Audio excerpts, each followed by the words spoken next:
ఈ వీడియోలో మనం చందమామ 1952 మేలో ప్రచురింపబడిన దీనజన కల్పద్రుమం కథ విందాం.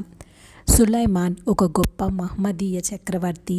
ఆయన మంత్రి జాఫర్ చాలా యోగ్యుడు, తెలివైన వాడును.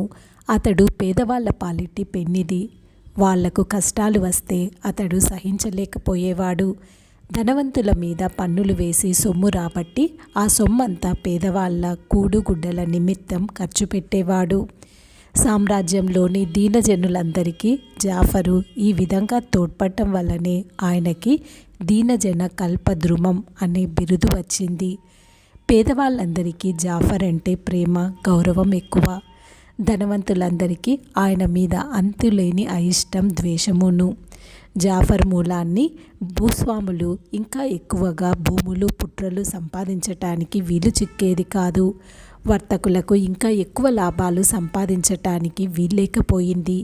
ఈ ధనికుల సంపాదించిన దాంట్లో చాలా మటుకు జాఫర్ విధించిన పన్నుల ద్వారా చక్రవర్తి బొక్కసంలోకి చేరిపోతూ వచ్చింది. అక్రమంగా సంపాదించే వాళ్ళందరినీ జాఫరు 1000 కళ్ళతో కనిపెట్టి శిక్షించేవాడు.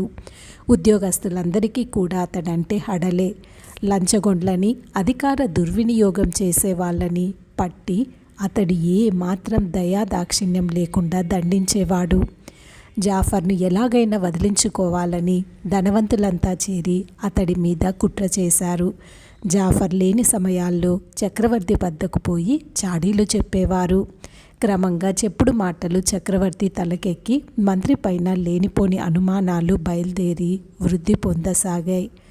ఒకనాడు జాఫర్ శత్రువులు చక్రవర్తితో, ప్రభు, మన మంత్రి గారు పన్నుల క్రింద కోట్ల కొలది రొక్కం వసూలు చేశారే, ఈ రొక్కమంతా ప్రభువుల బొక్కసంలోకి చేరుతుందో, మంత్రిగారి సొంత భూషాణంలోకి పోతుందో ఏలిక కనిపెట్టారా అన్నారు.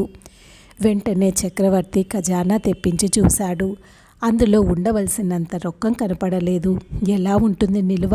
ఎప్పుడు వచ్చిన సొమ్ము అప్పుడే బీదల కోసం ఖర్చు పెట్టేస్తూ వచ్చాడాయ జాఫర్. ఎన్నడైనా చక్రవర్తి జమా ఖర్చులు చూస్తేనా? తన సొమ్మంతా మంత్రి అపహరించాడనే అపోహతో వళ్ళు తెలియని కోపం కమ్ముకు వచ్చింది చక్రవర్తికి.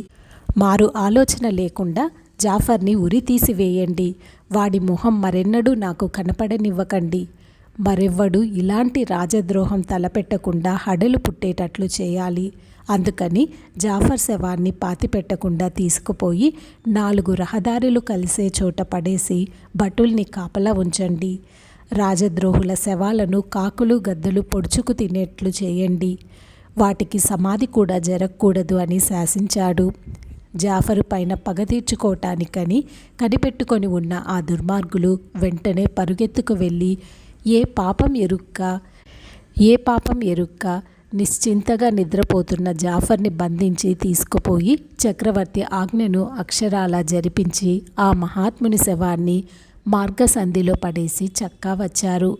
రాజాజ్ఞ కావటం చేత జాఫర్ బంధుమిత్రులు శవం దగ్గరికి వెళ్ళటానికి వీల్లేకపోయింది. ఆలీ అనే వాడొకడు ఆ దారిన పోతూ ఈ శవం పలాని వానిది కదా అని గుర్తించాడు. ఆశ్చర్యంతో, ఆపుకోలేని దుఃఖంతో, ఇదేమిటి, ఈ మహానుభావుడికేమిటి ఇటువంటి గతి పట్టడమేమిటి అంటూ ఆ శవం మీద పడి దుఃఖింపనారంభించాడు. రక్షక భటులు ఆ పేదవానికి సంగతంతా వివరంగా చెప్పి, నువ్వు వెంటనే ఇక్కడి నుంచి పోకపోతే నీకు ఈ దురవస్థ ప్రాప్తమవుతుంది కనుక నీ దారిన నువ్వు పో అని బెదిరించాడు. ఆలీ అప్పుడు, ఈ సామ్రాజ్యంలో పేదవాళ్ల పాలిటి కల్పవృక్షం పుణ్యాత్ముడైన ఈ జాఫరు, ఈయన చావడమేమిటి ఇంత అకస్మాత్తుగా? ఇది జాఫర్ చావు కాదు, పేదవాళ్ళమైన మేమంతా చచ్చిపోయినట్లే. ఇంతవరకు వచ్చిన తర్వాత నాకు చక్రవర్తి భయమేమిటి, మృత్యు భయమేమిటి? ఈ మహాత్ముని పవిత్ర దేహాన్ని తీసుకుపోయి సమాధి చేసి వస్తాను. ఆ పైన నన్ను మీ ఇష్టం వచ్చినట్లు చేసుకోండి అంటూ పరవశత్వంతో జాఫర్ శవాన్ని భుజం పైన వేసుకొని పోయాడు. రక్షకభటులు అడ్డు వచ్చి శవాన్ని తీసుకొనిచ్చారు కారు. ఆలీని లాక్కుపోయి చక్రవర్తి సమక్షంలో పెట్టి జరిగిందంతా చెప్పారు. చక్రవర్తి కోపానికి హద్దు లేకుండా పోయింది. ఆయన కళ్ళ వెంట నిప్పులు కక్కుతూ, మూర్ఖుడా, నా ఆజ్ఞను తిరస్కరిస్తావు? ఎన్ని గుండెలు అని గద్దించాడు. తొణుకు బెనుకు లేకుండా ఆలీ, ప్రభు, జాఫరు దీనజన కల్పద్రుమం. నీ ఖజానాలోని సొమ్ములో ఒక్క దమ్మిడి కూడా అతడు తనకై ఖర్చు పెట్టుకొని ఎరగడు. నా వంటి దరిద్ర కోటి ఆయనని ఏ విధంగా పోషిస్తున్నది లెక్కలు చూడండి, మీకే బోధపడుతుంది. ఈ మహాత్మున్న చంపుకోవటం అంతటితోనైనా ఆగక పైగా ఆయన శవాన్ని కూడా అవమానించడమా అన్నాడు. ఎప్పుడైతే ఆలీ నోటి వెంట ఈ మాటలు విన్నాడో, నేను నిర్దోషిని చంపించలేదు కదా అన్న కలవరం బయలుదేరింది చక్రవర్తి హృదయంలో. పక్కనున్న జాఫర్ మిత్రుడు, ప్రభు, లెక్కలు చూడగా మంత్రి విషయంలో వీడు చెప్పిన మాట నిజమే అన్నట్లు ఉంది అన్నాడు. చక్రవర్తి తన అపరాధాన్ని గుర్తించాడు. ఆలీ వంకకు తిరిగి, జాఫర్ ఏదో మహా గొప్పవాడని ప్రశంసిస్తున్నావే, మీకు అందరికీ వాడు పంచిపెట్టిన డబ్బు మాదే కదా. నేను నీ దరిద్రం అంతా తీరేటట్లు బోలెడు సొమ్మిప్పిస్తాను, పట్టుకపో. ఇంకా జాఫర్ మాట తలపెట్టక అతన్ని మరచిపో.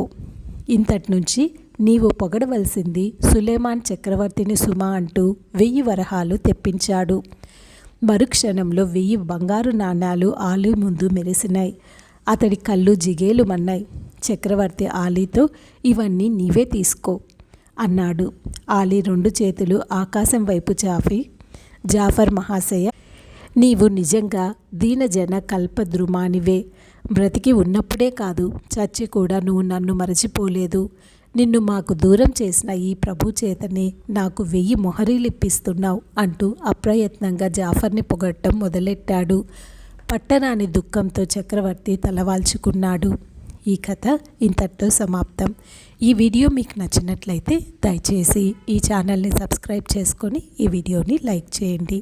ధన్యవాదములు.